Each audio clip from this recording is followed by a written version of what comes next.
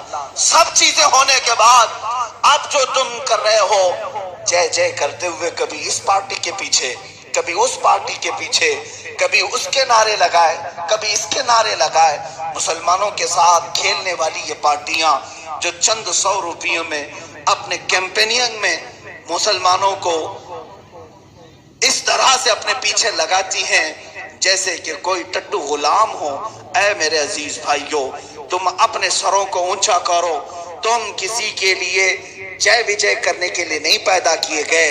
ہمیں سید میاں نے بہت اچھے انداز میں یہ بتایا تھا، کسی کی جے وجے کیوں پکاریں، کیا غرض ہم کو، کسی کی جے وجے کیوں پکاریں، کیا غرض ہم کو، ہمیں کافی ہے سید اپنا نعرہ یا رسول اللہ، ہمیں کافی ہے سید اپنا نعرہ یا رسول اللہ۔ اب آتا ہوں میں اپنی بات پر۔ اے مسلمانوں، اللہ نے اگر تمہیں جوانی دی ہے، اگر تمہارے اندر اللہ نے طاقت و قوت عطا کیا ہے، تو ایک کام کر جانا، دنیا میں کچھ کرو یا نہ کرو، بہت ساری چیزوں پر ہو سکے تو کمپرومائز کر لینا، صلح اور سمجھوتے کے ساتھ چل جانا، لیکن ایک چیز ہے جو تمہاری زندگی اور تمہارے مستقبل، تمہاری آخرت سب کا راز ہے، اور وہ ہے ناموس رسالت کی حفاظت، میرے آقا صلی اللہ تعالیٰ علیہ وسلم کی عزت کی حفاظت۔ یاد رکھنا، میں ایک بڑی بات کہہ رہا ہوں، اگر میرے نبی کی عزت سلامت ہے تو ہم سب کی عزت سلامت ہے، ہمارا مستقبل بھی سلامت، ہماری قبر بھی سلامت، ہمارا حشر بھی انشاءاللہ روشن و تابناک ہوگا۔ اور اگر رسول پاک کی زندگی پر اوچھے حملے ہونے لگے، تم خاموش رہے، تو جانتے ہیں، میں بتا دوں، امام غزالی فرماتے کہ اگر امت کے سامنے ان کے نبی کو گالیاں دی جائیں اور وہ خاموش سنتی رہے تو چند دن یہ امت انتظار کرے، اس پر ایسا وقت اللہ لائے گا کہ ان کی ماں اور بہنوں کو بازار میں نیلام کیا جائے گا، یہ کچھ نہیں کر سکے گا، ان کے بچوں کے ٹکڑے اور چھترے اڑا دیے جائیں گے، یہ کچھ نہیں کر سکے گا۔ کیوں؟ اس لیے کہ عزت رسالت کے لیے نہیں کھڑے ہوئے، تو سزا کے طور پر اللہ تعالیٰ تمہارے گھروں کو ختم کر دے گا۔ تاریخ یہ بتاتی ہے، بغداد 3 بار بری طرح سے تباہ ہوا، خون میں لوگوں کو نہلا دیا گیا، مسلمانوں کی کھوپڑیوں سے مینار بنا دیے گئے، دریائے دجلہ کو لال کر دیا گیا خون سے۔ کس لیے ہوا تھا جانتے ہیں؟ اس زمانے میں بھی سب سے زیادہ حضور کو گالیاں دی جا رہی تھی۔ اور آپ کو میں یہ بتاؤں کہ اللہ رب العزت اپنے نبی کی عزت اور حرمت کی حفاظت کے لیے کسی نہ کسی کو ضرور پیدا کرتا ہے، اور قیامت تک محافظ آتے رہیں گے، خادم حسین پیدا ہوتے رہیں گے، اور کفر کی دھرتی کو اور ان کے تمام مجموعوں کو زلزلے میں تبدیل کرتے رہیں گے، لیکن تم اپنی زندگی کو ٹٹولو۔ تم کس کے لیے پیدا کیے گئے؟ کیا کھانے پینے، کمانے اور بیچنے کے لیے؟ آپ کی توجہ ہے میری طرف؟ میں بات رسول کریم صلی اللہ علیہ وسلم کی کرواؤں۔ محفل رسول میں یہ تصور ہونا چاہیے، اتنا ادب ہو، اتنا ادب کہ ہم سنی ہیں الحمدللہ۔ ہمارا عقیدہ یہ ہوتا ہے کہ ہماری محفلوں میں خود رسول پاک تشریف لاتے ہیں، تو جس قوم کا یہ عقیدہ ہو اسے تو ادب کے اعلیٰ پیمانے پر اترنا چاہیے، کسی بھی چیز پر ادھر ادھر توجہ نہ جائے۔ حتیٰ کہ امام مالک رضی اللہ تعالیٰ عنہ درس حدیث میں بیٹھے تھے، حدیث پڑھا رہے تھے، اور شاگردوں نے دیکھا کہ ان کا چہرہ زرد ہو گیا، پیلا ہو گیا، پھر بھی حدیث پڑھاتے رہے، حدیث بیان کرتے رہے، کافی دیر جسم پورا پیلا ہونے لگا، پھر اٹھ کر کے اندر گئے۔ جب درس حدیث ختم ہوا تو شاگرد بھی پیچھے دوڑے کہ یہ چہرہ کیوں بدلا تھا، تو انہوں نے اپنا جبہ اتارا تو پیٹھ پر ایک کالا بچھو ڈنک مارا، شاگردوں نے کھینچ کر نکالا، زہر چڑھ گیا تھا۔ آپ سے کہا گیا آپ حدیث پڑھانے کے وقت اگر بچھو کے چلنے کا احساس ہو گیا تھا، کھڑے کیوں نہیں ہو گئے؟ آپ بتائے کیوں نہیں؟ امام مالک فرماتے ہیں اس لیے نہیں اٹھا کہ میں رسول پاک کی حدیث بیان کر رہا تھا، میں گوارا نہیں کرتا کہ حضور کی حدیث بیان کر رہا ہوں اور مجمع سے میں ادھر ادھر دیکھوں تاکہ کہیں میں حضور کی حدیث کے بے ادبوں میں اٹھایا نہ جاؤں۔ میرے عزیزوں، یہاں پر یہ محفلوں کا ادب برقرار رکھیں۔ اسی لیے میرا مزاج علماء سے میں گزارش یہ کروں گا، اکثر ہم میرے اپنے پروگرام میں مسجد میں کیا کرتا ہوں، مسجد میں ادب رکھا جاتا ہے۔ بہرحال بات بیچ میں آئی، میں نے عرض کر دیا رسول پاک صلی اللہ تعالیٰ علیہ وسلم کی عزت کی حفاظت کی خاطر اگر تم نہیں کھڑے ہوئے تو امام غزالی نے جو فرمایا وہ حالات آنے کو ہیں۔ بغداد میں جو ہوا وہ بھی تاریخ دیکھ لینا، اسپین میں جو ہوا وہ بھی تاریخ دیکھ لینا۔ اسپین وہ ایسا ملک جس کو اندلس کہا جاتا ہے، 700 سال تک ہماری حکومت تھی، 700 سال تک۔ آج بھی مسجد قرطبہ دنیا کی سب سے بڑی مسجدوں میں شمار ہوتی ہے، پکنک پوائنٹ بنی ہوئی ہے۔ اسپین میں تقریباً 500 مسجدوں کو چرچ بنایا گیا ہے۔ وجہ کیا تھی؟